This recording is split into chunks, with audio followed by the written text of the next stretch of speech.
Welcome to the International Education Summit, Connecting Communities Through Mutual Cultural Understanding.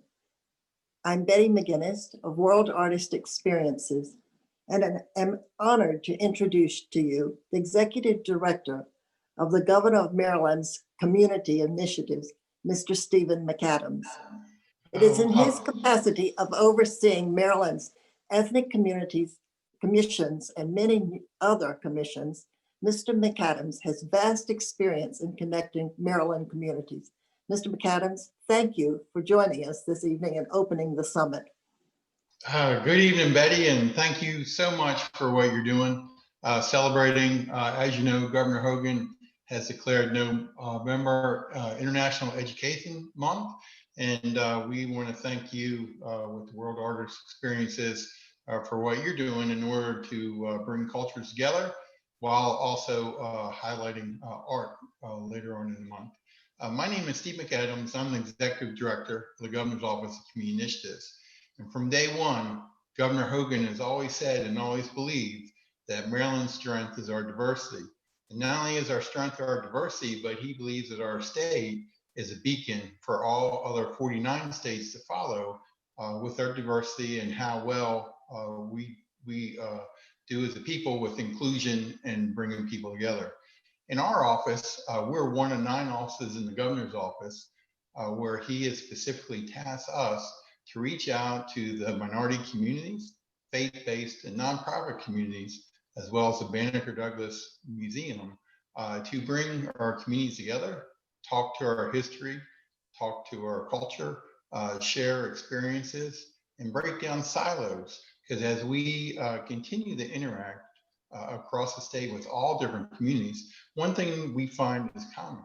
Everybody is pretty much the same and they all have the same needs. And within each community, there's so many different beautiful people. And when they interact together, our state benefits. So Betty, I want to say thank you. I appreciate what you're doing. I know we have several of our commissioners participating in the program for the month-long program. We have one of them presenting today with Maya Davis. Thank you very much. And we want to let everybody out there know from the governor's office, if you have any needs, we are here for you. Just reach out to us. We're here to help you. Thank you very much.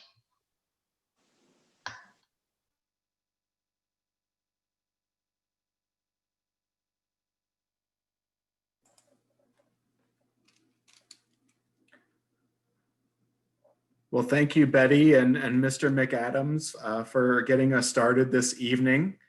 We're very excited for the program that we have for you today.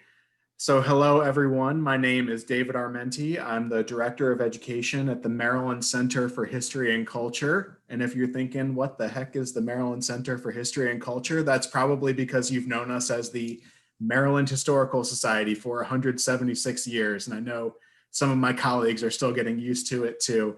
But the MCHC uses multiple perspectives to preserve, collect, and interpret the history, art, and culture of our state. We are the longest running cultural institution in the state. So I'm very excited to be a part of the program today and working with my colleagues and various partner organizations. It's especially a great honor to partner with World Artist Experiences, who Betty McGinnis and others really conceived of this wonderful idea of having the Cultural Understanding Summit in multiple virtual programs that we'll be engaging in this month. And I'm really excited to be the one to help host this first webinar where we are going to be looking at who are Marylanders this evening. And really none of this would be possible without the amazing group of scholars and professionals who are going to be sharing information with you all about the rich and diverse history of Maryland. So we will be hearing from this evening Dr. Henry Miller, an archaeologist who holds the position of Maryland Heritage Scholar at the historic St. Mary's City in Southern Maryland. Maya Davis, research archivist at the Maryland State Archives, where she consults on statewide projects that document, interpret, and preserve African-American history and culture. Dr. Nicholas Fessenden, former high school history teacher and university professor, representing in his role as the historian for the Baltimore Immigration Museum, and Miat Lin, the director of the Maryland Office of Asylum and Refugees, originally a refugee himself who supports resettlements in communities around the state. So as you can tell, it's really an excellent slate of speakers. I don't want to be the one who's here taking up your time and talking about that. I really want to jump right into it. But for our audience here this evening, a couple things that we want you to understand. You are within a Zoom webinar, so you probably noticed that when you logged into the session that you were muted and your video is not enabled. We did that for a purpose. So however, we do want this to be interactive and get a chance for you to ask your questions of our various presenters and continue to learn and find resources to learn. So we definitely encourage you through the course of the program to put your questions, comments within the Q&A function here in the Zoom webinar. So you will find that within your bottom menu in the Zoom webinar. Put those Q&A questions there. We have an allotted time at the very end of our program, but there may also be opportunities for questioning throughout the presentations. But we do ask you to be patient as we take the time to hear from our speakers.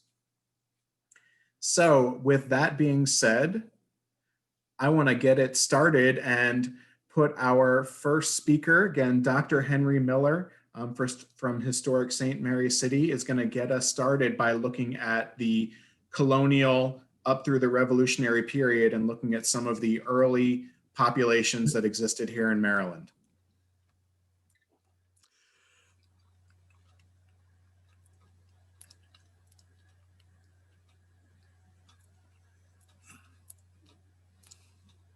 Well, I'll get started here if you can hear me. Okay, good. Good evening, everybody. It's a great pleasure to be with you here. I've been given the task of summarizing 2 centuries of Maryland history. It's going to be a fast gallop, so let's saddle up and get moving. Here we go.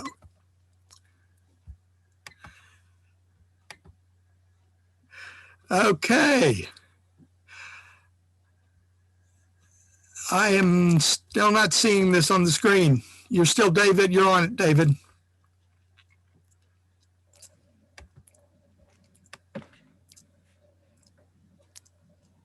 So are you trying to share your screen there, Yes, Henry? correct.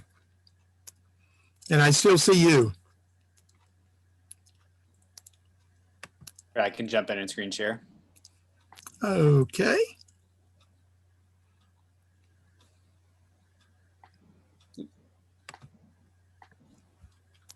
Can everybody see that? There we go. Very good. Thank you. Excellent. So just So give me the next slide. Okay. Well, the story we're talking about is another chapter in the very long, long history of human migration. This one was a little different than many of the others because it involved long distance transportation of many people over the course of over a large area here. But our story really begins in 1630s. And that is when 2 ships, the Ark and Dove, departed England, bound for the Chesapeake Bay to create a new colony. They were under the direction of one person, Cecil Calvert, the Lord Baltimore. And Maryland was different than any other colony at that point in that it wasn't owned by a company or by an assembly. It was directed by Lord Baltimore and the Calvert family. Well, they arrived in, okay, there we go. They arrived in Maryland in March of 1634, and one of the first things they did is significant. They went up the Potomac River to meet with the Tayac of Piscataway people. And this was to request permission to settle. Something that's not done all that often, but they knew that the native people were occupiers of the land. Then they looked for a place to live. And the next thing they do is they found a native village occupied by the Ocomoco people. They negotiated with them, acquired the village and 30 miles surrounding land, and named the place St. Mary's City. This was really the beginning of the colony, and from the start, the effort to maintain good rapport with the native peoples was considered essential. And the reason is that they had entered an extremely complicated setting. Next picture, there we go. The major groups in Maryland were the Piscataway peoples and the Yadnanocoke with some Choptank on the eastern shore. The big power source earlier was the Powhatan down in Virginia, but we also need to take account of in Pennsylvania was the Susquehanna that were regularly raiding the Piscataway and the Choptank, and later the Iroquoian peoples who were doing the same raids throughout the 17th century. So this was a very complicated setting for people to end up in, and they had to take that into account. Okay. Maryland, the Maryland design, if you will, had really three goals. Under Lord Baltimore, it was, first of all, to enhance the realm of England. And this was very interesting because the Calverts were English Catholics, an oppressed minority, and they wanted to prove that Catholics could be loyal subjects. Also, opportunity, the same thing that draws immigrants today to many lands. They wanted to be able to improve their status in life. And finally, religious freedom really distinguishes Maryland. At the time, Europe was was riven by violence. Catholics fighting Protestants, one group of Protestants fighting other Protestants. It was really the touch flashpoint, if you will, of the 17th century. And Cecil Calvert wanted to try something different. And he did that with a new policy. When Maryland began in 1634, it offered liberty of conscience for the individual, the free exercise of religion, no established state church, and no religious test for office or for voting. And it really was intended to have religious diversity. It was unique at the time in the world. And as a result, Maryland attracted many different faiths. And this is some of the ones I've been able to identify here. There was also several Jews. So it was a very diverse group in terms of belief during this time period. Okay, next one, please. There we go. So early Maryland was really a bold experiment to create a new type of civil society. In some respects, it was ahead of its time because it was overthrown in the 1690s, but it set precedents that were of exceptional importance and would come to fruition about a century later. Okay. A lot of people, though, came to Maryland not to escape religious persecution, but to improve their lives, to escape poverty. And the way you did that in 17th century Maryland was to grow one thing, tobacco. Tobacco was the be-all and end-all in the colony. It was the money. It shaped your entire yearly cycle of life. And people grew the tobacco on farms that were called plantations. Now, if we can get that moving. Okay. Scattered along the rivers and creeks of the thing, they needed a lot of land to grow tobacco. They used a method that the Native Americans had actually taught the newly arrived settlers in which to grow it in forest environments. And they lived on plantations, farms, basically. They called themselves planters, and hence a planter lived on a plantation is how it was referred to during the period. Okay, go back. Okay. Anyway, Maryland had many different settlers from different parts of Europe, England and Ireland. Maryland was the only colony that openly welcomed the Irish in the 17th century because they were really despised by most of the English at the time. But we had people from other lands that came here. And, okay. Wait a minute. Okay, now we're moving. Sorry. Okay, and because of that, you had people who weren't necessarily citizens. You had many immigrants, and Maryland pioneered, in many respects, naturalization processes in American colonies. The earliest is Augustine Herman in the 1660s, and this may be the oldest immigration papers or naturalization papers that exist in the United States today. Fascinating thing. At the same time, you had Africans coming. They appear in early documents. Archaeologically, it's very hard to identify them except for cowrie shells. But we know that they were coming in small numbers at first, but later and more through time. And I've long said that Cecil Calvert's greatest failure was to allow slavery in Maryland.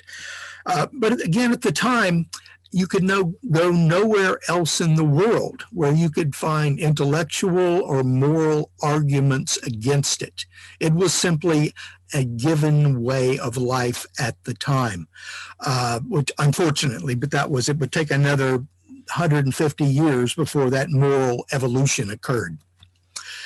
There was several cases about Africans in Maryland, and many of them originally came as indentured servants. And probably the most well-known of those is a man named Matthias de Sousa. He arrived on the Ark in 1634, served out his years of indenture, and became an important fur trader amongst the native peoples. But in 1642, at this site right here, St. John's, which we've excavated at St. Mary's City, he participated in the meeting of the Maryland Assembly. This is significant because Matthias de Sousa became the first person of African descent to vote and participate in an American legislature. But the other side of the story happened 14 years later at the same place. It involved a newly arrived African who was enslaved. He was probably from the Congo or Angola. His name was Antonio. He was killed at St. John's by his owner, a brutal man, Dutch merchant called Simon Overzee. Overzee was taken to jail because it was murder, or taken to court, I should say. He got off because of a misdemeanor and the fact that there was no laws about slavery in Maryland. That would not occur for another 8 years until 1664. But Antonio was thereafter forgotten. But I think we've got to change that. Antonio is the first African we know of in America who died refusing to be enslaved. And I argue that we should return him to memory in this state. There's one more thing I should mention at St. John's, the same place, 1648. Mr. Margaret Brent, a fascinating woman. She literally saved the colony in that year and became, at St. John's, the first woman to ask for the right to vote in America. She didn't receive it, but by gosh, she asked for it. She's also recognized by the American Bar Association as the first woman lawyer in America. Most of the immigrants who were volunteered to come to Maryland in the 17th century, about 80% of them arrived as indentured servants. They would work 4 to 7 years. Then they became freemen with the right to acquire land. Most were single. Very few families came to Maryland. And in the first decades, there was about 6 men to every woman. This gradually improved over time, about 3 to 1 in the 1670s. And most were teenagers or young adults between 15 and 24 years old. Analysis of the skeletons, which we have excavated, show that they all did extremely hard physical labor. That is what it was required to exist and to make it in early Maryland. And it was also risky as heck. About 1/3 of the died in their first year of the seasoning, basically Chesapeake diseases. And if they survived, few managed to live longer than 45 years old. So it was a deadly environment in many ways. But people were drawn by the opportunity to improve their lives. More and more immigrants became coming in the 1650s, 60s, 70s, 80s. And expansion of the settlement. We have a wonderful picture of that due to this amazing map drawn by Augustine Herman, the guy who was made a naturalized citizen. It shows Maryland, and if you look at the lower right corner, every red dot is actually a house. People were living along the rivers and creeks where they had direct access to shipping. But this increase in population also had a negative effect. More and more people wanted land, and that put more and more pressure on the native peoples of Maryland. Now, Lord Baltimore's government and the Piscataway people had initiated a number of treaties, and both sides tried throughout the 17th century to honor those treaties. But the insatiable desire for land brought more and more problems. And by the end of the century, many of the Piscataway migrated up to Pennsylvania. But even when they left, people still stayed in their ancestral homelands around lower Potomac, in Choptank River, the Nanticoke, in that area on the eastern shore. And I think it's important to recognize today the Piscataway are still with us. They are a vibrant part of the Southern Maryland community today, and we need to recognize their presence here. But into the 17th century was a very troubled time for Maryland. There was a revolution that overthrew Lord Baltimore in 1689. They appealed for a royal government, so it would become under the king. And that actually was granted. But the period between 1690 and 1710 was truly a profound cultural shift. You had a royal government established. Lord Baltimore's regained control in 1715, but they were Protestant lords, Englishmen, and they did not follow the teachings or the principles of their ancestors. But around 1680, 1690, natural population growth among the immigrant population finally achieved. And where you're born and raised have a powerful influence on your identity. And I think we can say Marylanders, per se, really started coming in as they were born here around 1680, 1690. At the same time, you had people inheriting wealth, and native elites arose in the colony. A state church was established that all taxpayers had to support, the Church of England. Catholics who had founded the colony became oppressed and forbidden to vote, hold office, had to pay double fines. And there was some profound anti-Irish legislation because the Irish were hated for two reasons. They were Irish and they were Catholic. And also during this period, we see a major increase in slavery. 25 years ago, we couldn't tell you a whole lot about it, but recent work developing data sets have now really showed us how that change occurred. This shows you the ratio of indentured servants, who were mostly, not all, English or European, and the enslaved people.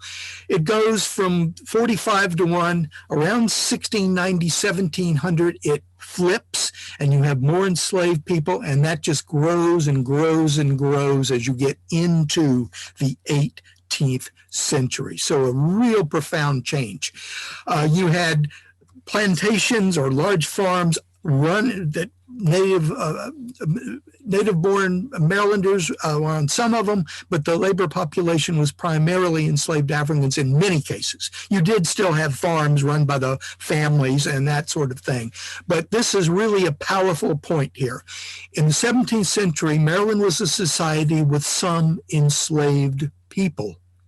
In the 18th century, Maryland was a slave society, and that had profound implications for the population during that time period. And I was wondering, where did these people come from? Again, in the last couple of decades, we've gotten much better data about the origins. Most Maryland enslaved people from Africa in Maryland were from the upper northwest part of the continent, primarily Senegal, Gambia, the Windward Gold Coast, and Nigeria. There were a few from Congo, Angola region further down, but the vast majority came from that area, especially the Senegal and Gambia. And of course, the best known one of those people would be Kunta Kinte, who arrived in Maryland from Gambia.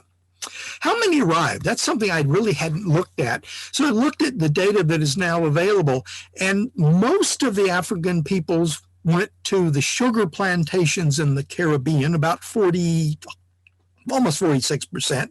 South America, though, received over half. Again, sugar production in Brazil and places like that.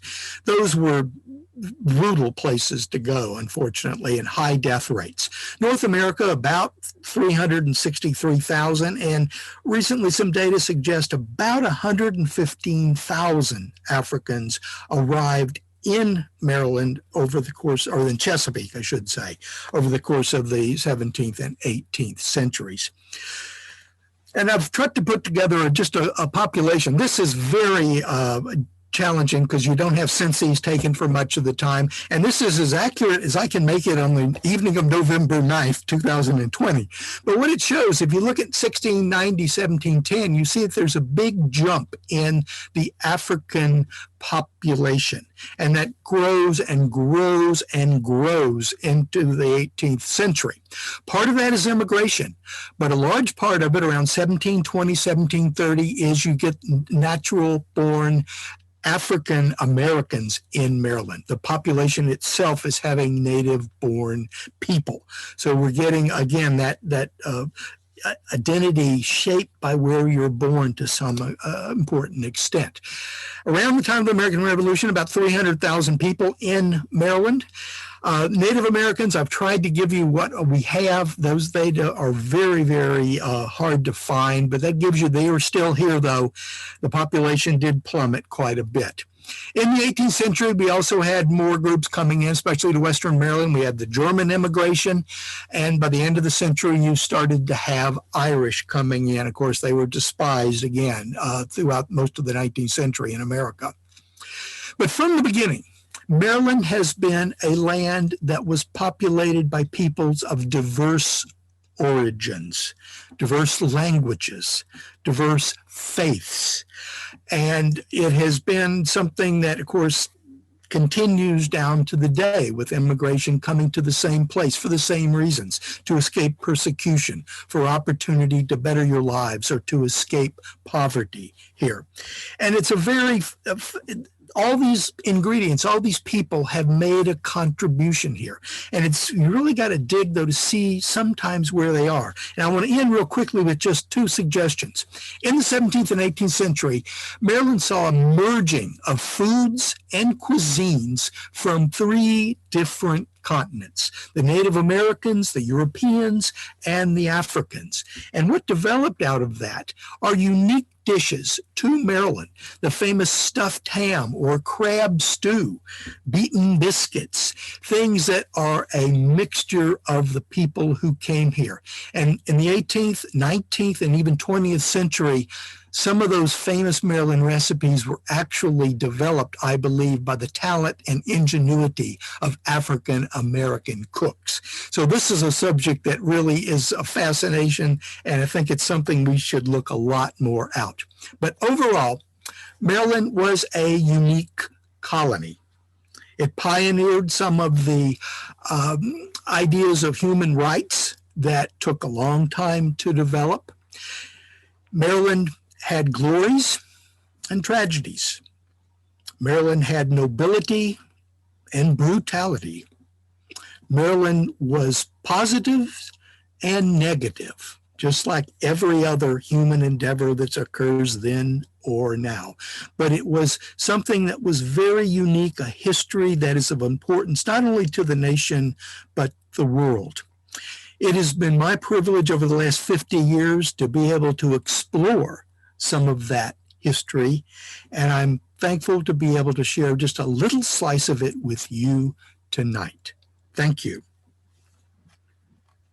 Thank you so much, Henry. Incredible, as you mentioned, to try to squeeze that much history into 15 minutes or so.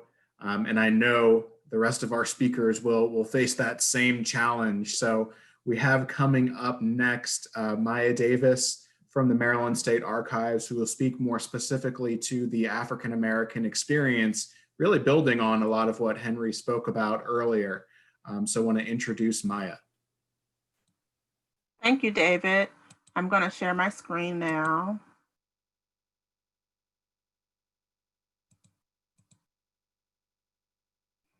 Okay, thank you. I'm going to start out with two quotes that I think speak to the Black voices and the echoes from Maryland, which is the title of my presentation. It was generally supposed that slavery in the state of Maryland existed in its mildest form, and that it was totally divested of those harsh and terrible peculiarities which characterized the slave system in the southern and southwestern states of the American Union. The ground of this opinion was the contiguity of the free states and the influence of their moral, religious, and humane sentiments. Public opinion was indeed a measurable restraint upon the cruelty and barbarity of masters, overseers, and slave drivers, whenever and wherever it could reach them. But there were certain secluded and out of the way places, even in the state of Maryland, 50 years ago, seldom visited by a single ray of healthy public sentiment, where slavery wrapped in its own congenial darkness could and did develop all its malign and shocking characteristics, where it could be indecent without shame, cruel without shuddering, and murderous without apprehension of fear of exposure or punishment. Life and Times of Frederick Douglass by himself, which was published in 1892. The second says, though our bodies differ in color from yours, yet our souls are similar in a desire for freedom. Disparity in color, we conceive, can never constitute a disparity in rights. That's from the Vox Africanorum, taken from the Maryland Gazette of 1783.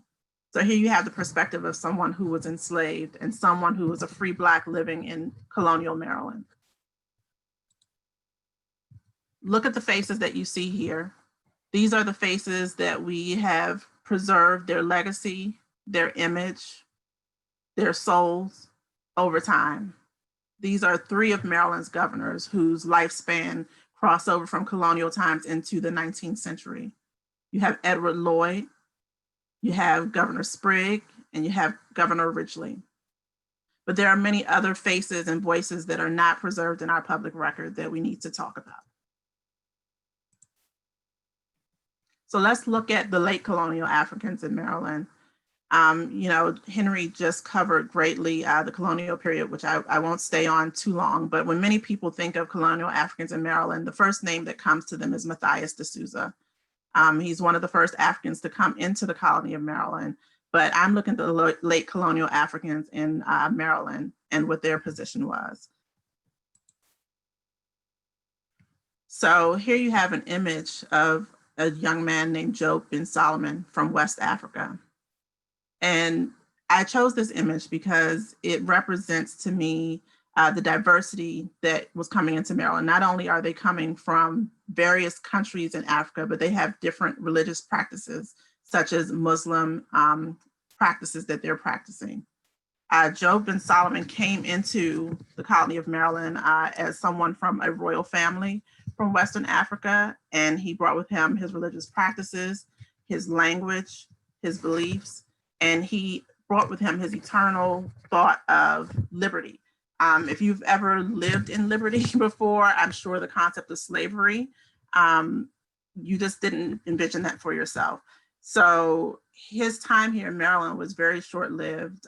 He was delivered to Mr. Vachel Denton, who then sold him to one Mr. Tolsey, according to Thomas Blewett's diary of Job bin Solomon. I believe it was likely Tolson, which is a popular name in Maryland, but he was taken to Kent Island in Maryland. The gentleman who actually wrote his bio, Thomas Blewett, actually was very dismissive of his African roots and quickly wanted to immerse his story into that in Europe and America. And one of the things that he says is, pursuant to this resolution, I shall not trouble my reader with any very long and particular detail of the geography, history, or rarities of that country of Africa with which Job belongs to.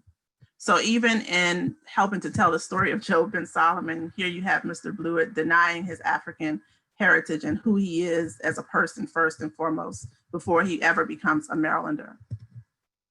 He's not the only Muslim of African descent to come into the colony of Maryland.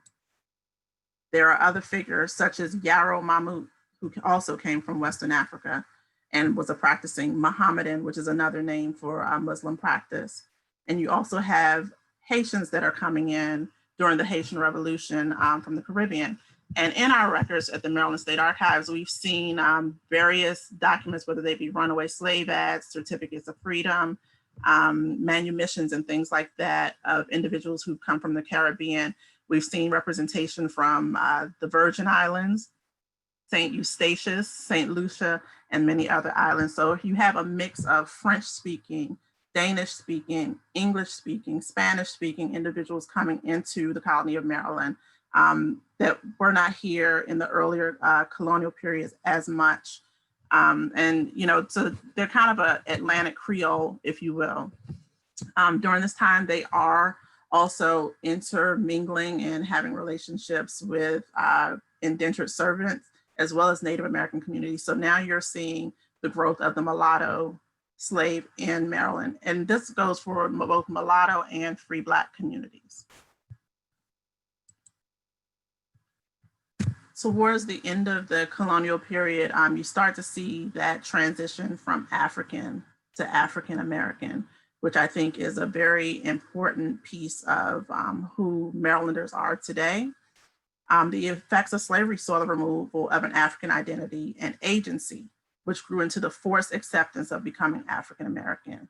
Names changed, religious practices were denounced, future generations of enslaved individuals were being born in the colony rather than on the continent of Africa.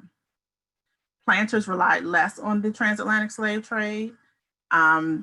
This group of Africans were now fluent in English and familiar with the landscape of Maryland, which you will see later on when I kind of talk about the War of 1812 and that impact.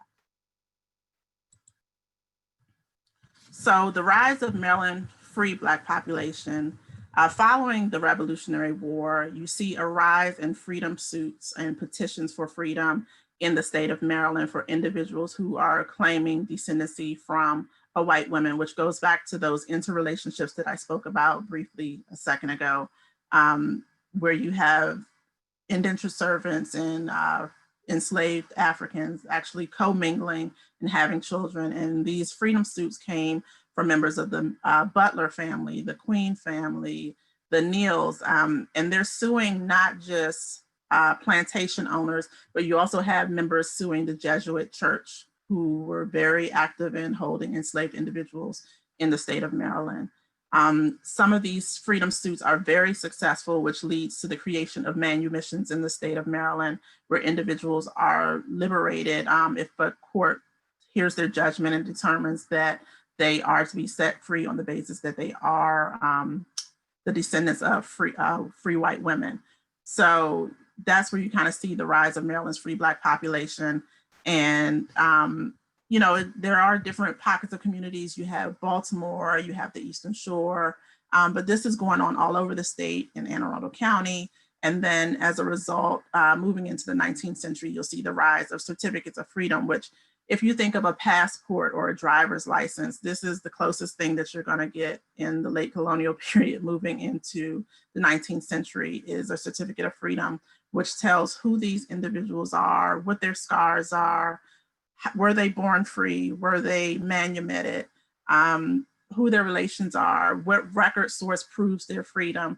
And this is where you start to see the Black community really come together is through these manumissions and certificates of freedom, because, you know, you have your free Black population, but you also have those who are enslaved who want to be free. And so they're sharing documentation.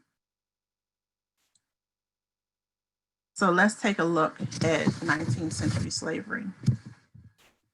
19th century slavery, we are now moving from the international slave trade, and we're looking at more of a domestic slave trade in the United States. And so you have this separation of family that's taking place.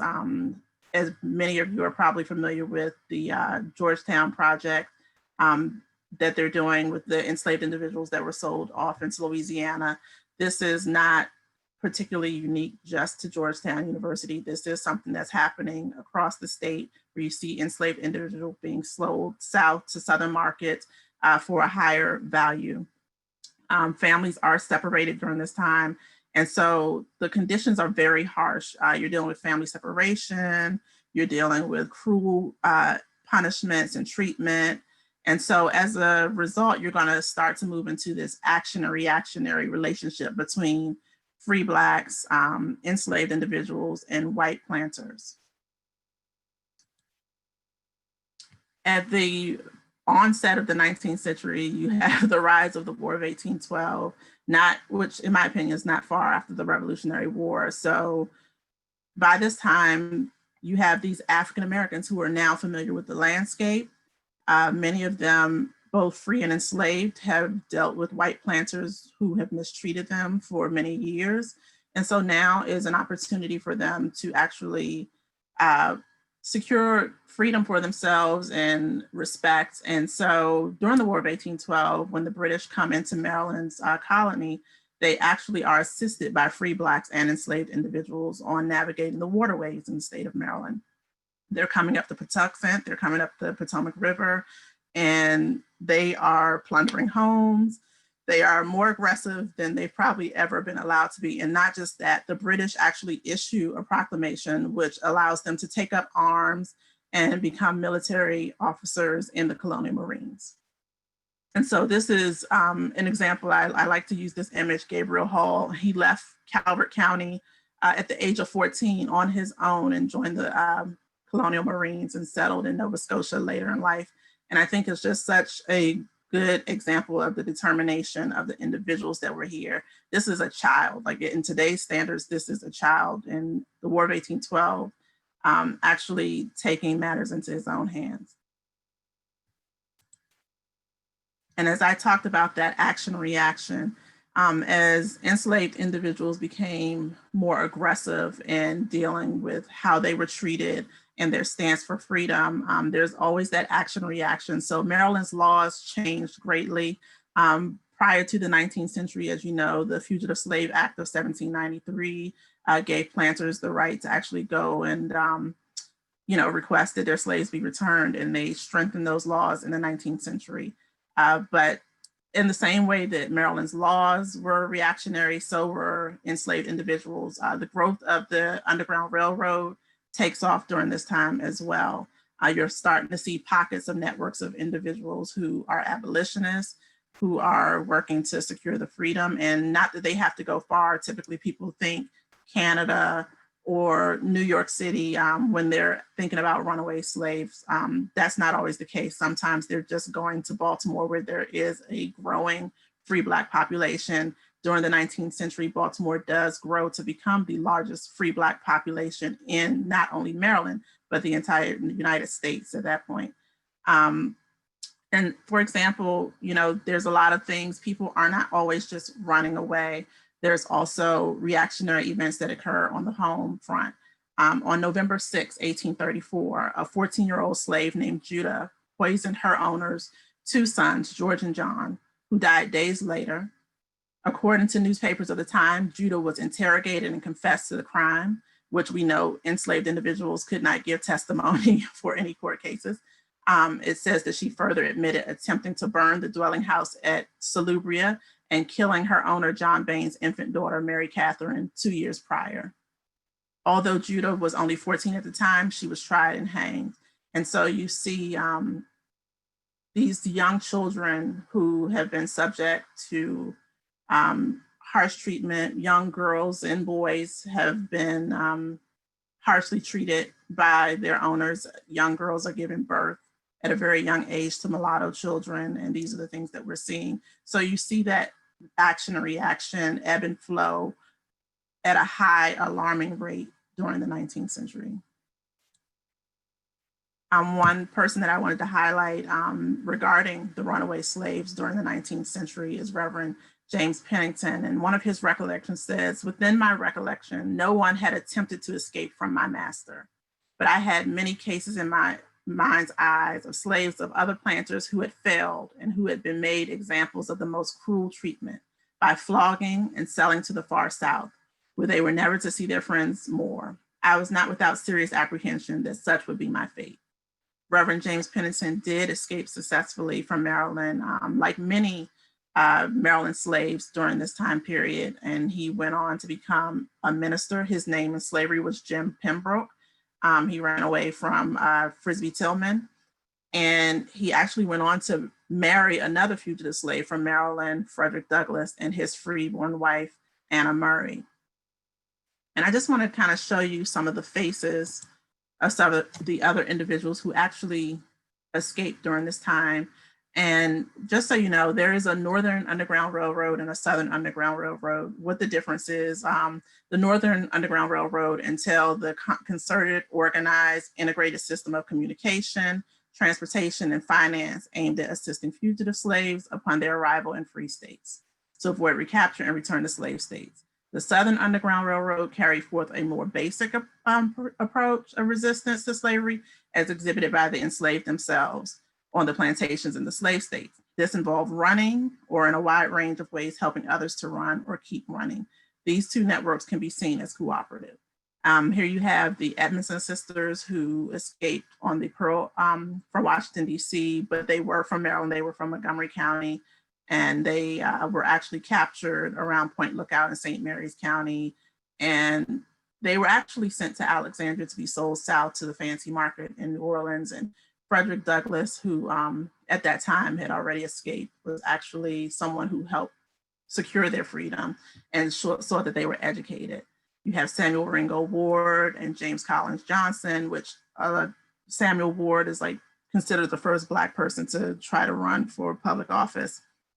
And you have James Collins Johnson, who went on to work at Princeton University. And there's a lot of work and even a book on him, but he also escaped from Maryland.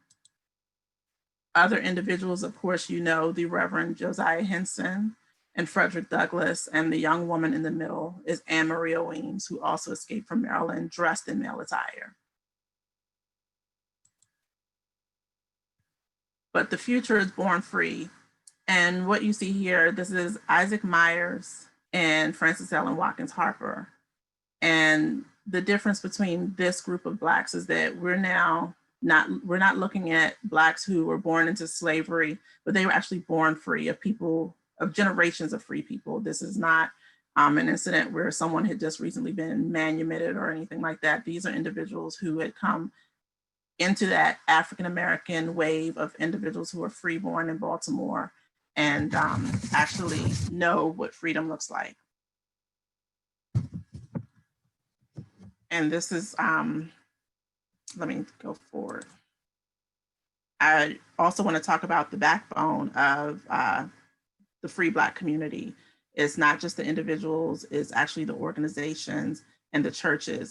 During the early part of the 19th century, you see the organization of the Oblate Nuns of Providence, who were a Catholic order and the first Black order of nuns in the United States, but they operated in Baltimore where they educated free Black students, and they were operating, I think, as early as 1825. Mother Mary Lane, who I shared with you earlier, was their founding nun. And what's so great about this is you have, this is a French-speaking group here. Many of them are of that Haitian community that were coming in after the Haitian Revolution. And so even children that were Haitian, but others that were not, were learning to speak French by these early nuns. And then you also have the AME Church as well, who played a huge role in not only the education of Black children, the religious community, but they also were very instrumental in helping the Underground Railroad in Maryland. Here you see Bishop Wayman here, Alexander Walker Wayman, who was born free in Caroline County in the same community as Frederick Douglass's first wife, Anna Murray, both of them having come from free Black communities on the Eastern Shore. You see this network show up and Baltimore becomes that hub. So even when you have these smaller pockets, the home hub is Baltimore City, and a lot of actions happen. There's the Bethel AME Church in Baltimore City, which is very instrumental as well. So if you want to have any further information about the free Black community or the enslaved community in Maryland, please visit our Legacy of Slavery website, which I have here for you on the screen. Thank you. Awesome. Thank you so much, Maya. And I think the common thread we're starting to see is that there are many, many more stories to tell and learn about here in Maryland. And we're also very lucky that we have the records and the organization, especially some represented here this evening, to do some of that further research. So really fascinating stuff. We're going to be moving next to Nick Fessenden, who is actually calling in. So you will not see him except for the first slide of his presentation, which he graciously provided. So I will be kicking it to Nick next, and I'll be the one sharing my screen to begin his presentation. Well, thank you very much for inviting me to talk on this topic. And the theme of the session is, who are the Marylanders? And I will focus on Baltimore's immigration history during 1830 to 1914, which had a major impact. So first, we'll look at the logistics on how immigrants arrived and why they came. So the great wave of immigration took place during the period 1830 to 1914, and then 33 million crossed the ocean from Europe to America. New York took in 2/3 of them, but the rest came to smaller ports, and Baltimore was third behind Boston and New York, and second for immigrants from Germany, Central and Eastern Europe. The decade of the 1830s marked a major change in immigration. The national average from 1790 to 1830 came to 11,000 per year, and then that rose to 60,000 in the 1830s. Unlike other East Coast cities, the largest group of immigrants to Baltimore came from German-speaking lands. And the background to this is that Baltimore had developed a vigorous trade with the German city of Bremen as far back as the 1790s. Baltimore sent cotton from the South and tobacco to Bremen, and by 1830, Bremen's merchants found that sending back immigrants was profitable. So before the Civil War, immigrants traveled in sailing ships, which took 6 to 8 weeks, in crowded and unsanitary conditions, crossing the Atlantic, and most of them landed at Fells Point. And this slide here shows the mezzanine of a ship. We see passengers crowded into the space between the deck and the cargo hold. That's where they slept, cooked, and ate. After the Civil War, a group of ambitious and far-seeing businessmen laid the groundwork for Baltimore's immigration growth. At this point, ocean travel by steam had become viable, and steamships could cross the ocean in 2 weeks on a regular schedule. The convenience, speed, and comfort was so great that travel by sail ended in the 1870s. The directors of the B&O Railroad saw an advantage in linking ship travel with rail travel, and the B&O extended westward to the cities and farmlands of the Midwest. In 1867, the B&O reached an agreement with the North German Lloyd Steamship Company, which had become Bremen's dominant immigrant carrier. The B&O built an immigration pier in Locust Point and extended its tracks up to the pier. The North German Lloyd agreed to send 1 ship per month with immigrants, and that could be increased. And this slide shows immigrants waiting on the platform in Locust Point to board their train. The first ship arrived on March 23rd, 1868, the SS Baltimore, and between 1868 and 1914, 1.2 million people first set foot on American soil at Locust Point, and most had sailed from Bremen on the North German Lloyd ships, and the majority of them traveled west. Historians have divided the motivation for immigration between push and pull factors. The push factors were small farmers did not wish to subdivide their farms. This would undercut their viability, so the eldest son got all the land and the others had to leave. Craftsmen could not compete with industrialization. Bad harvest was another factor, the Irish potato famine being the best known example. Religious and ethnic persecution was also a factor, and Jews in the Russian Empire were an example of those who suffered from that. The pull factors for the U.S. included religious and political freedom, higher wages and a rapidly growing economy, open land in the Midwest, a chance for a better life and more opportunities. So now we will look at who were these immigrants. And the largest group of immigrants to Baltimore in the 19th century came from Germany. And the main surge came during the period 1830 to 1890, when 80% of the immigrants to Baltimore were German. Many, including farmers, traveled to the Midwest to what was known as the German Triangle of Cincinnati, St. Louis, and Milwaukee. And this slide shows you immigrants very busy boarding ship in Bremen. Many Germans also remained in Baltimore, those who did not go west, where they and their children made up 25% of the city's population between 1860 and 1890. By 1900, there were 32 German language churches, 7 newspapers. Germans had a wide variety of occupations. They were merchants, professionals, skilled workers, and unskilled. Many arrived with some training in a craft or trade. But then German immigration declined in the 1890s and eventually dropped to 1/4 of its previous level. German industry was expanding at that time and absorbed many of those who would have emigrated at an earlier time. As German immigration declined, the process of assimilation into American society grew. By 1917, or in 1917, when the US declared war on Germany, there was a movement against all things German, including food and music. Once the war was over, the harassment stopped, but German Americans were still reticent to advertise their heritage. The next group to look at are the Irish, and there had been some immigration from Ireland to America in the 1700s, as has been already said, and most assimilated into American society. By the 1840s, the potato famine struck Ireland. 1 million Irish died, and 1.7 million came to the United States during the period 1840 to 1860 in desperate conditions, as shown by this slide. They sailed on what were called coffin ships, since so many of the passengers died. They came mostly to Boston, Philadelphia, and New York, and some came to Baltimore.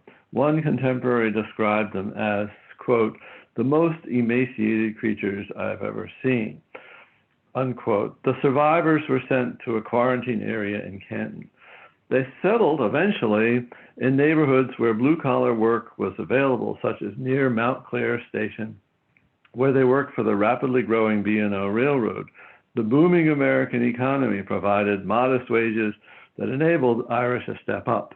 And after years of saving money, many Irish bought row houses. And this slide shows you what is now the Irish Museum, and the house had been rented by James Feely, a famine survivor. He and his family, including 6 children, rented this house 10.5 feet wide in the 1860s and bought it eventually, that was 20 years later. He worked as a boilermaker for the B&O, and his sons worked there as well. Most of the Irish remained as blue-collar workers, but their children began to move into the middle classes. The next group were the Jews, and before 1830, the Jewish presence in the U.S. was small, no more than 6,000, with 125 living in Baltimore. During 1830 to 1860, 200,000 Jews arrived from Germany, and Baltimore's Jewish population stood at 7,000. This exodus was in part prompted by restrictions on Jews that some German states imposed. And note that Germany was not united at that point. Many of the Jewish immigrants started off as peddlers and eventually went into retail trade with their own stores in Baltimore. Moses Hutzler, Simeon Hecht, Julius Gutmann, Max Hochschild, and Bernard Cohn, all immigrants, began businesses which developed into major department stores. Other Jews went into the garment trade, and Baltimore became a center for men's clothing. This slide shows the Lloyd Street Synagogue, the first synagogue built in Baltimore, built by the Baltimore Hebrew congregation in 1845, and it's actually the 3rd oldest standing synagogue in the United States. In the 1860s, the German states began to lift their restrictions on Jews, and German Jewish immigration to the U.S. declined. As some German Jews achieved prosperity, they moved northwest to Utah Place. Jews from Eastern Europe began to arrive in the U.S. and in Baltimore during the period 1881 to 1924. 2 million had left Russia and Poland. Their rights had been restricted there, and they suffered from pogroms or mob attacks, and many saw a better future in America. In contrast to the German Jews, Eastern European Jews were less affluent, more traditional in their religious practices. Many settled in Old Town, where they worked in the sweatshops and factories of clothing manufacturers who were often German Jews or their descendants. 20 synagogues emerged in Old Town by 1914. Gradually, as they achieved some affluence, they merged to the Park Heights corridor in northwest Baltimore. While there were some class and cultural differences between German Jews and Eastern European Jews, they achieved a sort of unity in 1921 when they merged their charitable organizations to form the Associated Jewish Charities. For both Jews and Irish, an equal number of men and women came to the United States. Also for both groups, they almost never returned to their home country. As the rail networks extended into Eastern Europe in the 1880s, other nationalities traveled to Bremen and made their way to Baltimore. And this was just as German immigration began to decline. So this is a map of Baltimore, which shows the immigrant makeup of the city in 1914. The red dots symbolize the German language churches, and they reveal that Germans were dispersed throughout the city. The green dots represent the Irish churches, and Irish essentially lived near their places of work. The blue dots are the synagogues, with the German Jews moving northwest on Utah Place, and the Russian Jews in Old Town or Jonestown. In addition, there are 4 other immigrant groups who lived in identifiable neighborhoods. The Czechs lived in Little Bohemia, a neighborhood to the north and east of Hopkins Hospital. Most men worked in the garment trade. It's hard to see on this map. Little Lithuania was on the west side, in an area where the University of Maryland Hospital and professional schools are today. They were also in the garment trade. There is Little Italy, the only neighborhood that today retains its ethnic character, and there was no direct steamship connections from Baltimore, so the Italians who came here first landed in Philadelphia or New York before making their way to Baltimore. Many Italians became produce vendors in the central market, a short distance from Little Italy. Poles were the largest group of these 4, and they lived in what was called Polonia, the neighborhoods of now Highlandtown, Fells Point, and Canton. Most Polish men worked in blue-collar jobs, while women and children toiled in the 70 packing houses and canneries that ringed Baltimore's waterfront. And this slide is a picture of cannery showing many women and children working there. Note that the children are barefoot. You can't see it in the picture, but the infants were placed in packing boxes while their mothers worked. All these groups supported their own Catholic churches and had numerous social and charitable organizations that cared for those in need.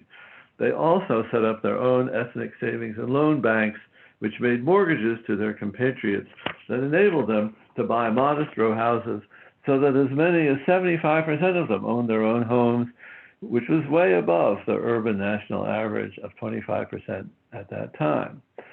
Now, moving to a different topic, we find that towards the end of the 19th century, there was a movement to restrict immigration. Up to 1891, individual states controlled immigration, but in that year, Congress placed immigration under federal control and instituted health and moral inspections. Only 1% of the immigrants landing in Baltimore were denied entry. This slide shows an official checking an immigrant for trachoma, a contagious eye disease. World War I suspended immigration to the U.S. from 1914 to 1918, and then the national mood turned decisively against immigration, especially from Italy and Eastern Europe. The National Origins Quota Act, passed by Congress in 1924, cut immigration to 1/5 of its level before 1914 and placed a quota on each country based on its percentage of the ethnic makeup of the U.S. Immigration from Africa and Asia was banned outright, and there was no major change to the immigration laws until 1965.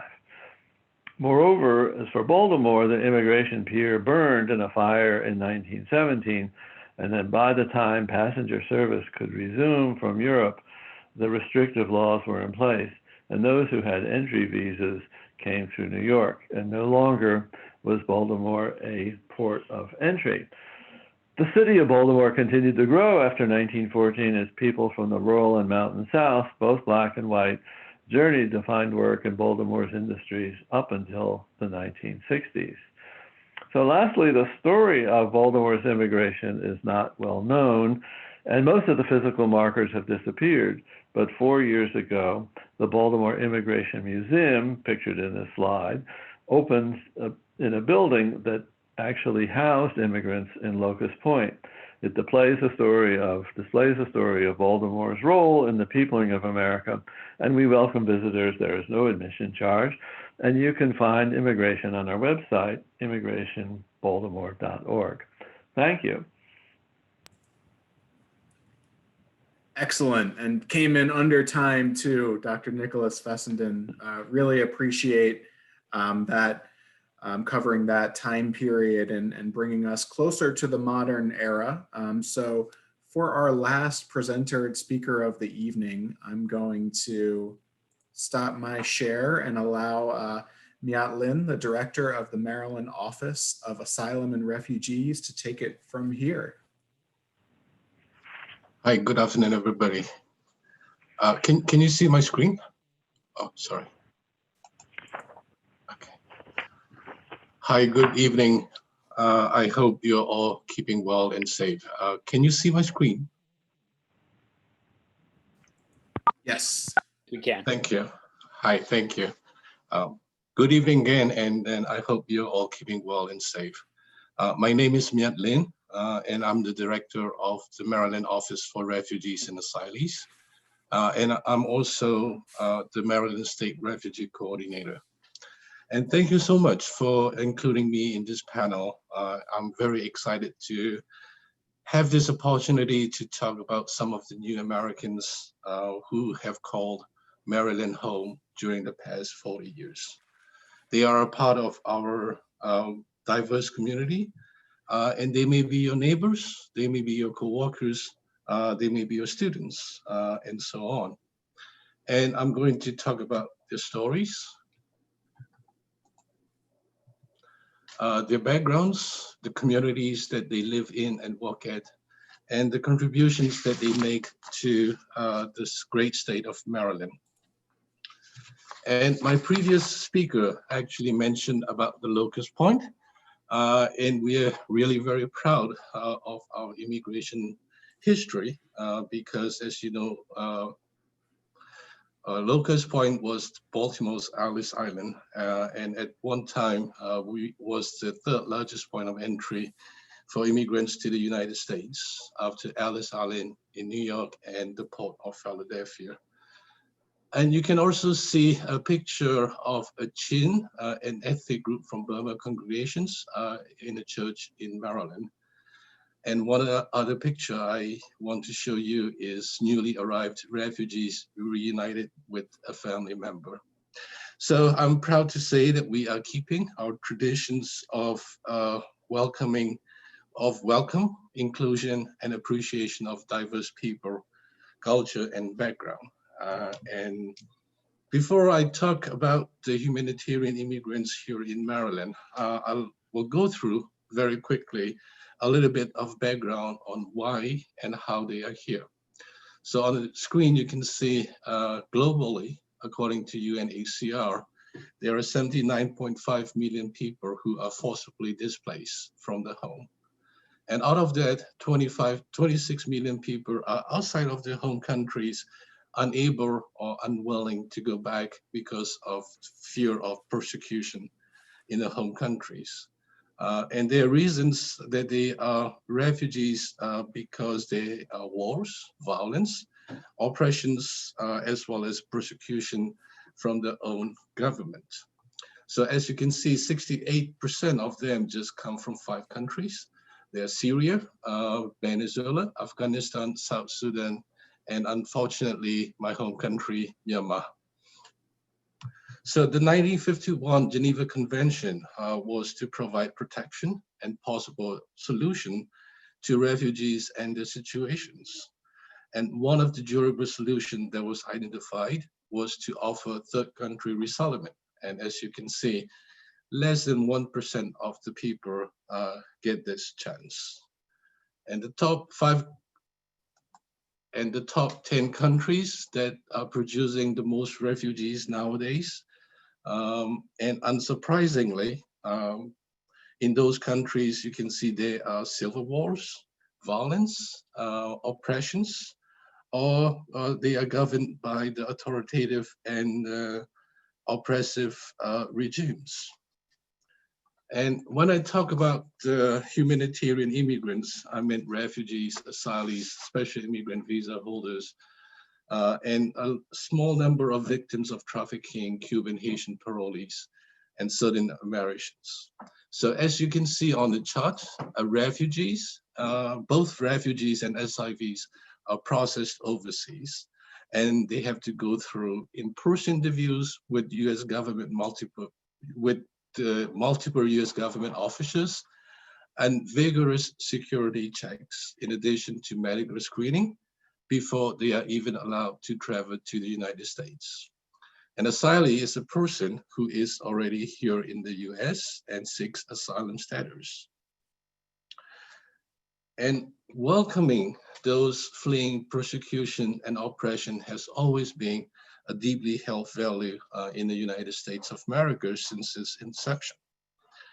But in 1980, a bipartisan Refugee Act was passed, and with it, the U.S. Refugee Admission Program was created.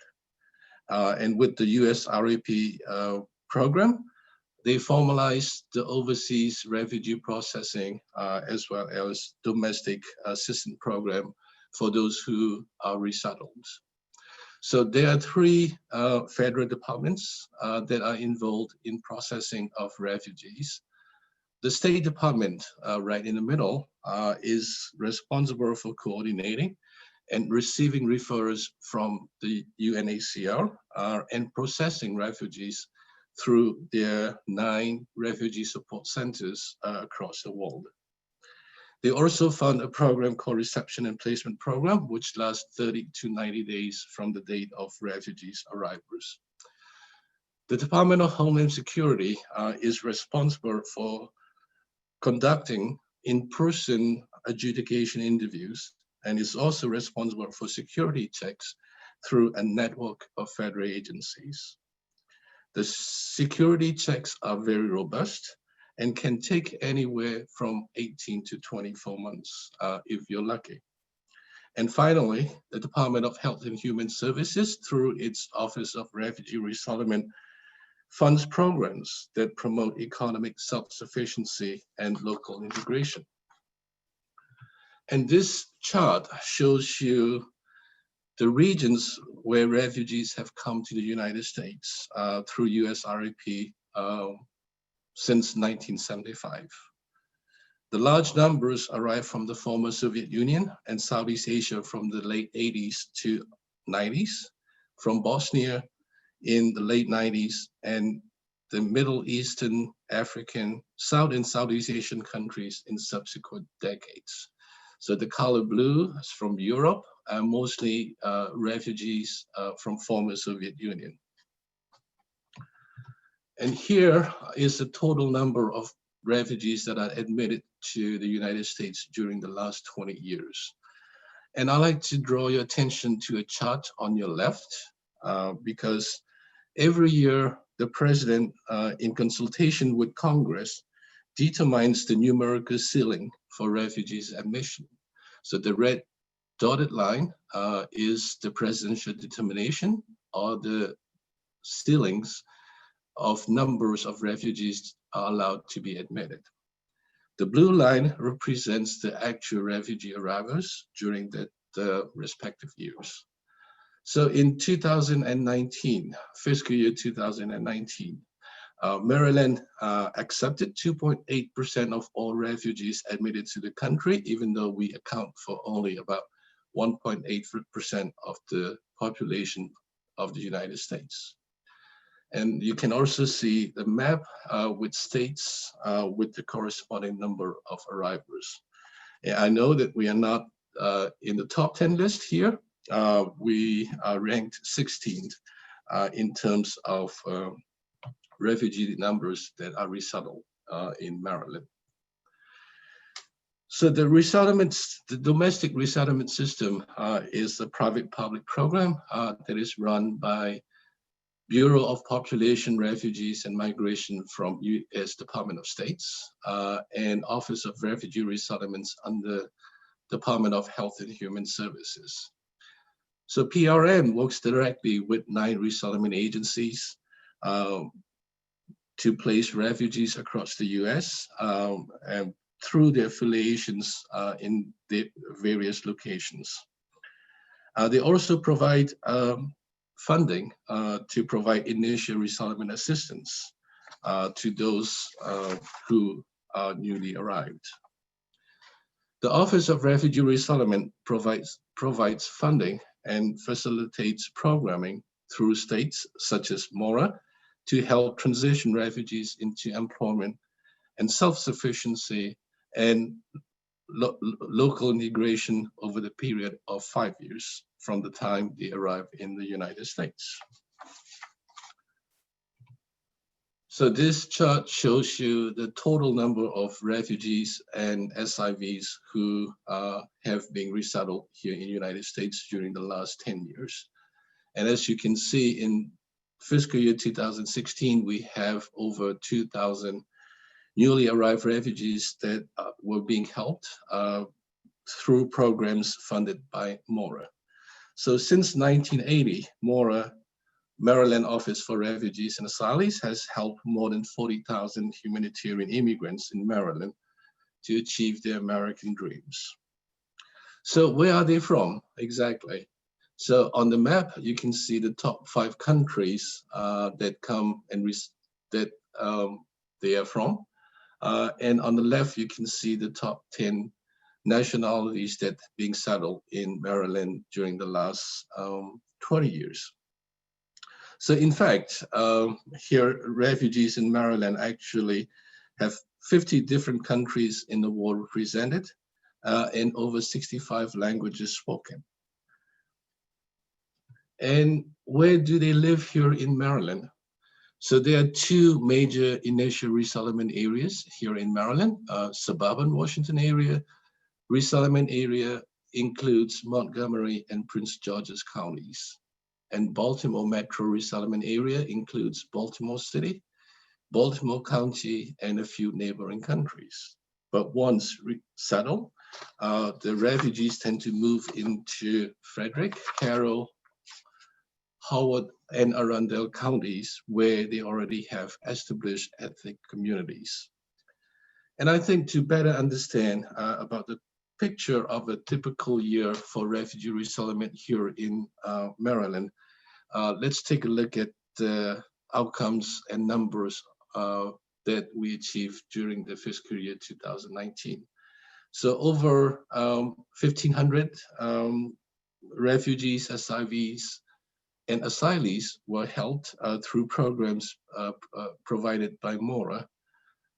And of course, the top 5 countries that refugees are from: Afghanistan, Democratic Republic of Congo, Eritrea, Burma, El Salvador. And actually in 2019, we have a total of 22 countries that represented in our refugee population. The case size, 50% of them were single. The family size 2 to 5 constitutes about 36% and so on. But if you look at the age group, the refugees who are the ages of between 19 and 64, 49% of the total arrival actually represents those, we call it employable adults. So they are ready, willing, and able to engage in Montgomery workforce. And again, 68% of them were employed with the full-time position, making on average $13.44. What's more important is that 83% of those who were employed received employer-sponsored benefits. That means they became ineligible for public assistance and started paying taxes, just like you and me. And one important figure that I need to mention is all of those things happened within 8 months from the time that they arrived in the United States. So how do we do that? How do we help refugees? So as a private-public partnership, Mora administer programs that include financial assistance, which is limited to 8 months after they arrive. Health assistance in partnership with the Maryland Department of Health that provides initial health screenings and refugee health promotion programs. Employment services that include job placement assistance, vocational training, and ELSA classes. They are also targeted and focused programs assisting older refugees and extended case management for more vulnerable clients. And additionally, we provide funding for school registration, coordination with the public school system, and assisting both teachers and parents for the children's academic achievements. And we provide those assistance and services in partnership with a variety of the nonprofit local resettlement agencies, local and state entities, community colleges, and others, and ensuring that every single member of the family unit is provided with the wraparound services so then every single one of them can be fully integrated here in Maryland. So refugees have high labor forces participation rate, as well as higher retention rate, and become a net economic positive for the country only after 8 years of arrival. So one of the studies found that the net cost over 20 years of following initial resettlement, the refugees actually contribute $21,000 more than they cost during over 20 years period in the US. So refugees, they work hard, they start their own businesses, they spend money in the local communities and help revitalize some of the struggling communities. So here are some of the figures that we get from the New American Economy. Actually, those numbers reflected 2015 and total tax and spending power. So what kind of industries that refugees or new immigrants are engaged in here in Maryland? So here is the chart, and pretty much everybody's working in all different sectors of the industries. So overall, refugees have integrated impressively, and 35% of refugee households have mortgages. 63% have US-born children, 40% are married to US citizens, and 67% have naturalized and become US citizens. So refugees are investors, job creators, employers, entrepreneurs, and consumers. But more importantly for me, and it's personal, is that the national academies note that refugees are more likely to appreciate the security of US citizenship and more likely to feel a strong sense of gratitude or attachment to the country that gave them refuge. I can definitely testify to this, as I am admitted to the US as a refugee 14 years ago myself. And the US Refugee Resettlement Program should be a source of immense national and state pride, because the program has saved countless lives, put millions of impoverished persons onto a path to work, self-sufficiency, and integration, and the US standing in the world. And its beneficiary includes US leaders in science, medicine, businesses, the law, government, education, and also countless others who have strengthened the nation's social fabric through their work, family, faith, and community commitments. and there are some facts about immigrants, refugee populations and what they contributed here in the state of Maryland. So here are some of the famous refugees. I'm sure that you are familiar with all of them. And the code in these pictures are reflective of our values: resilience, love for truth and democracy, freedom, and dedication to welcoming and inclusive communities. And I'm sure that my previous speakers spoke very eloquently about the welcome and diversity here in Maryland. But I have to say that my proudest moment, having admitted to the US as a refugee myself, was the time I found myself sitting 2 rows behind Madeleine Albright at an event at the White House. As you know, she and her family fled Czechoslovakia and became refugees first in the UK and then in the US. She was the US ambassador to the UN and the very first appointed female Secretary of State.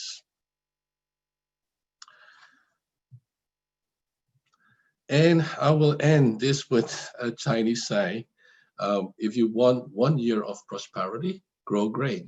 If you want 10 years of prosperity, grow trees. And if you want 100 years of prosperity, grow people.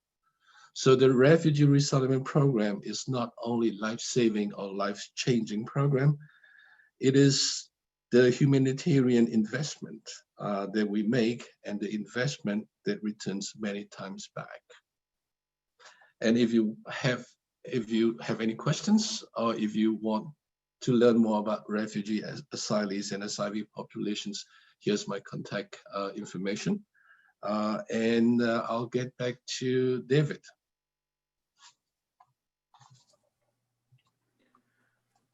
Wonderful. Well, thank you so much. I think that was a really incredible message to end on, and the idea that throughout history, the need to invest in, but also recognize the humanity and the value of different groups of people has been a strength and a challenge, that at certain periods we did better than we did in others here in Maryland. But again, great message to wrap up on. And I really appreciate everything that all of our presenters have brought to the table.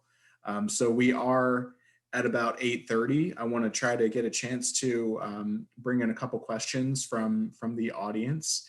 And one thing, just as a general note, we've had a few questions about the sharing of slides or the presentation information to our audiences after the fact. So this program is being recorded. The recording will be shared out with the registrants, but also that's something we might touch base with our individual presenters about, whether they're willing to share their slides or their contact information, at least for folks to be able to follow up with them. And I think most will be agreeable to that.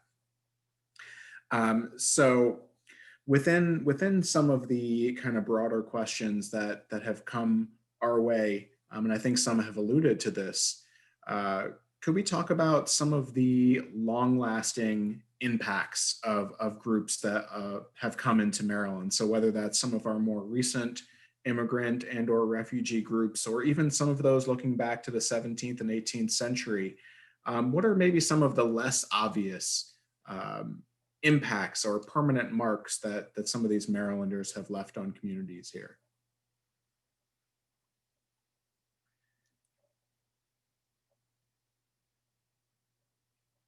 Henry Armayo, want to take a stab at it from our early history perspective? What's kind of left behind? What can we still see the impact of some of those early Marylanders?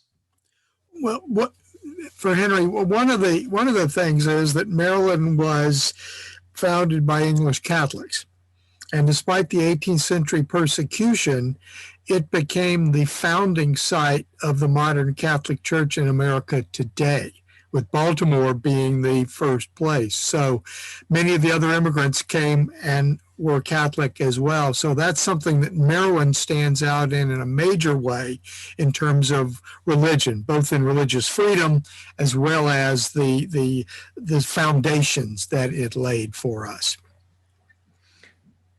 And the physical, oh, I'm sorry. Go ahead, Maya. I'm sorry, David. I was second that, not just Catholics in general, but Black Catholics in Maryland.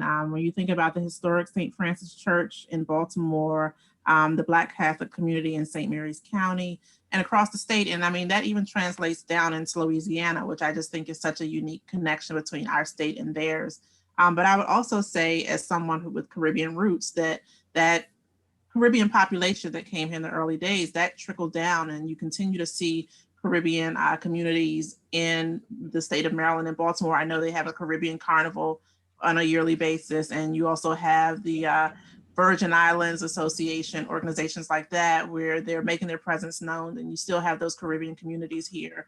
You see their restaurants in Black communities and things like that. So I think that has trickled down between religion and culture into the present day. And certainly the physical manifestations of the religious community, I think, is maybe one of the more obvious examples, right? You still have, Dr. Fessenden mentioned as well, some of the churches that are still here in communities, some of the cultural celebrations that Maya just mentioned.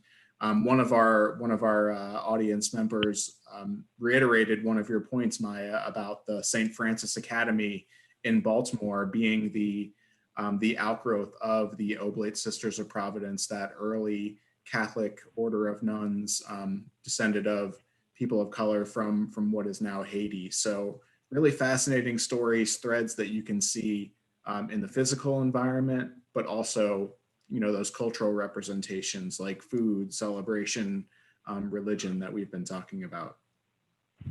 And if I could just join in this with, I think you have all the immigrant communities, they supported their own churches.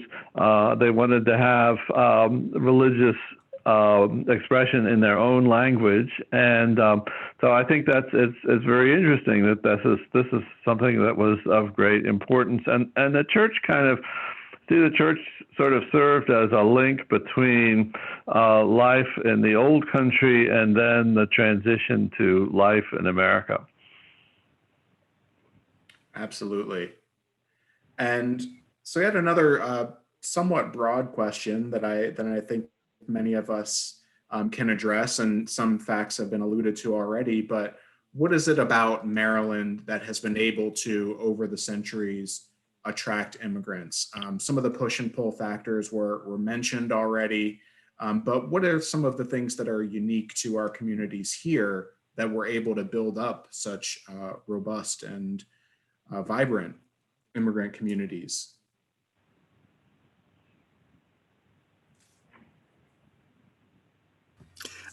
I would just suggest that the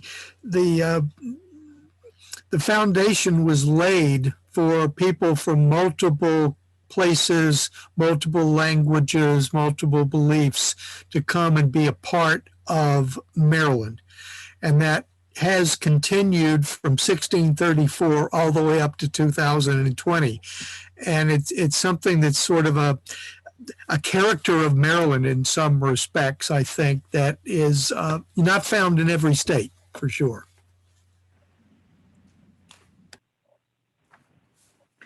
And on a real practical level, Maryland was recruiting immigrants from different areas at different times. I mean, especially when you're looking at 19th century immigration, there were efforts to reach out to Germany, not just through the shipping lines, but specifically those governments. And,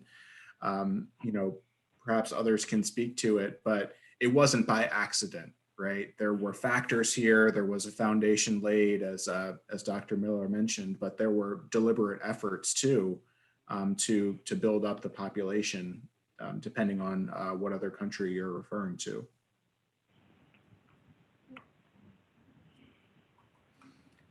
Any other observations or anything anybody ought to offer about that? I think for me, David, I don't want to say accidental, but sometimes not necessarily on purpose. I mean, fostered a community that was diverse out of necessity. Maryland, as we speak to the Black community, is a border state. So, a lot of enslaved individuals coming from southern states as well as Caribbean islands are trying to get to a border state like Maryland, because unlike other border states, it's also on the East Coast. So, that trade kind of saw individuals going back and forth. You even see individuals escape from Maryland to Caribbean locales. So I think the shipping and the trade and things like that kind of greatly impacted it. And not that it was done on purpose, but it just came out of necessity. And we have another one of our audience members, and in acknowledging the importance of the Catholic Church, let's understand both sides of what that might have meant, particularly for enslaved people of African descent, saying there were instances of Catholic churches treating Blacks badly, and that St. Mary's in Annapolis made a special effort to apologize. I know Maya mentioned earlier the Jesuit population, particularly the impact at Georgetown University, where we've seen some of those recent reconciliation efforts through to populations that may have been historically marginalized or wronged by the Catholic Church or others. So we do want to certainly acknowledge that. Definitely, for sure. And you don't even see it just as far back as slavery. I mean, this sometimes is a recent issue. When I think about St. Mary's Church in Annapolis, I know that our department, the Legacy of Slavery in Maryland, we had a volunteer who was from Sierra Leone in the early 2000s who came to us, who was a member of St. Mary's Church in Annapolis, who was mistreated by congregants there. So this behavior continues into present times. And so I think there's a lot of reckoning that the Catholic Church is going to have to do, not just for the period of slavery, but how it treated people. I'm a product of Catholic school. I'm not Catholic, but I know what the Catholic school system has done in Black communities. I hate to go to Hollywood, but even Rosie Perez, who was sent to a Catholic orphanage, talks about the mistreatment that she received at the hands of the Catholics. So we are very familiar with how the Catholic Church has, impacted communities of color, whether they be Latino or African American.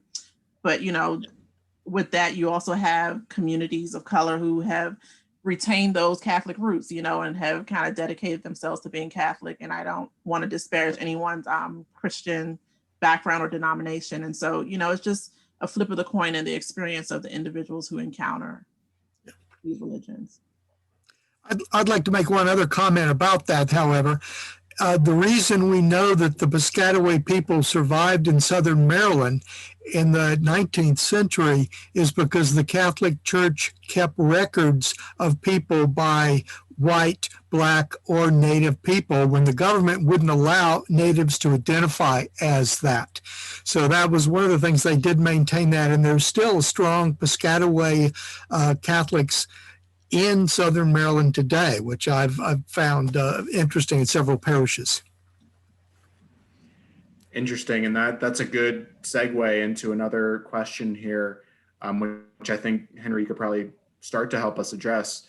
Does the Native American population continue to have a presence in Maryland? Absolutely. And the Piscataway, there's three groups of Piscataway, but they were recognized about 10 years ago as an official state recognized tribe. They have a substantial population in PG County, Charles County, Maryland. There are some on the Eastern Shore. I mean, I'm talking about people who were native to Maryland in 1634, sort of things there. But there's absolutely a group, and they're growing in recognition today, thank goodness. We at St. Mary's, for example, are working directly with them in interpretation of Native life. And I think it's important here to acknowledge the efforts of the state government as well, in terms of various levels of recognition that Native Americans and other ethnic groups get through commissions, as well as certain designation. So I think as we are kind of transitioning to the end of our program here, recognizing that this work is still ongoing in terms of building connections and understanding within community. We hope that that's a part of what we were able to contribute here today with the panel discussion. And I know that despite being in the field and spending a lot of time with my colleagues here, I learned a whole lot this evening. So it was really incredible experience. So I want to thank you all for bringing all your expertise to the table and representing your various organizations. Again, I will be kicking it back over to Betty to speak on the overall summit. But for those that are still with us, there will be a follow-up recording. You will get more information about the organizations represented. And I hope you continue to look for those learning opportunities and certainly draw on the various people you heard from this evening. Thank you so much, David, for serving such as an excellent moderator this evening. It was a great, and to Steve McAdams for opening, and for these fantastic presentations that Henry Miller, Maya Davis, Nick Fessendine, and Miat Lin gave us. I think we all learned a lot about who we are in Maryland, our origins, our history, and the contributions of Maryland's through all the centuries. And I must say a special thank you to the committed volunteer team who have worked on developing this summit. And to you, the audience, thank you for your questions, for your interest, for joining us. And we invite you and your colleagues and friends to join us next week on Monday night for session 2, as we connect cultures in Maryland, beginning with ourselves. So join us, and we thank you for joining us this evening, and good evening. Thank you. Good night, everyone. Thank you. Good night. Okay. Good night.